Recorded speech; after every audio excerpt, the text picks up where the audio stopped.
Everybody's trying to tell you how to talk about things. Everybody's trying to tell you what you can say and what you can't. And they're inventing new rules to do it, whether it's the death of Mollie Tibbetts or the death of John McCain. Everybody out there's got rules for you. And I've got a suggestion.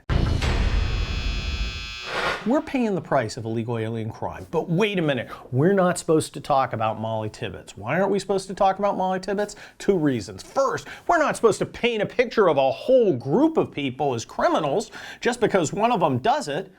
Except, didn't we do that last week on this whole Jacksonville thing where this creepy anti-Trump gamer guy shot up the place? And suddenly the NRA, which he was not a member of, is a terrorist organization and at fault. I guess that's okay, but talking about illegal alien crime isn't. Oh, here's the other thing.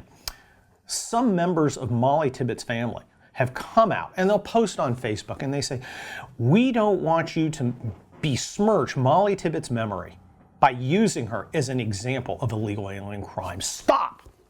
We are reclaiming her memory. Wait a minute.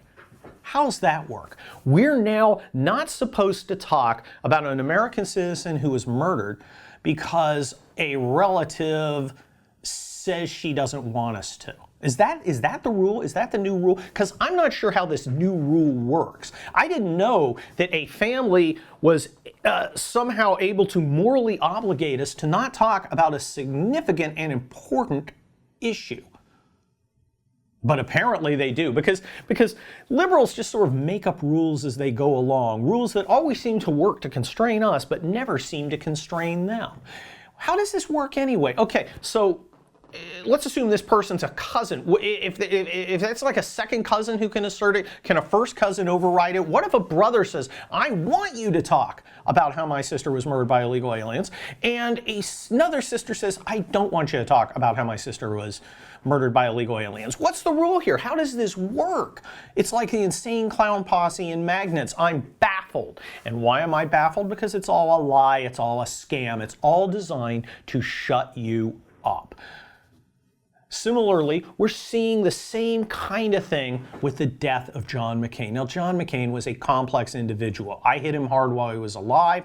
My choice is to forgive the things that offended me about him while he was alive and to respect the things that he did in service of his country after his death, and to wish well for his family. That's my choice. That's what I plan to do.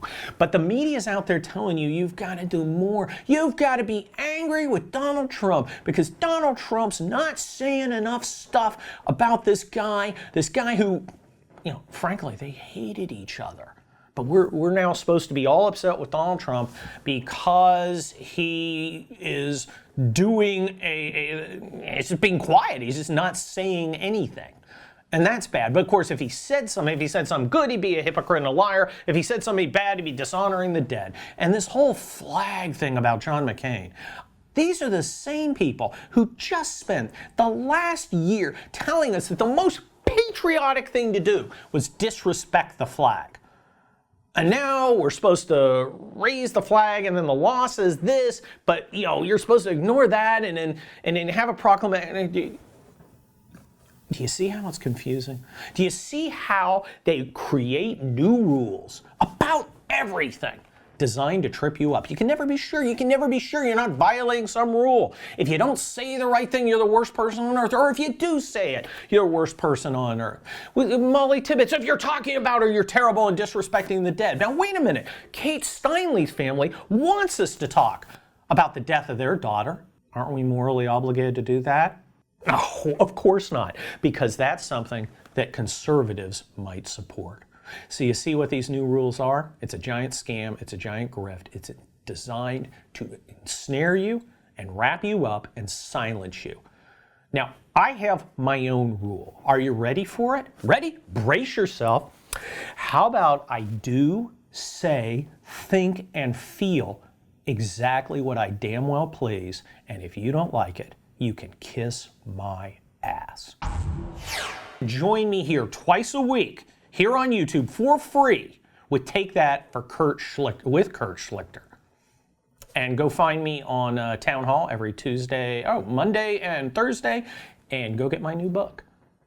Militant Normals is dropping in October. Get out there on Amazon or Barnes & Noble or wherever, and follow me on Twitter @Kurt Schlichter. Again, this is Take That with Kurt Schlichter.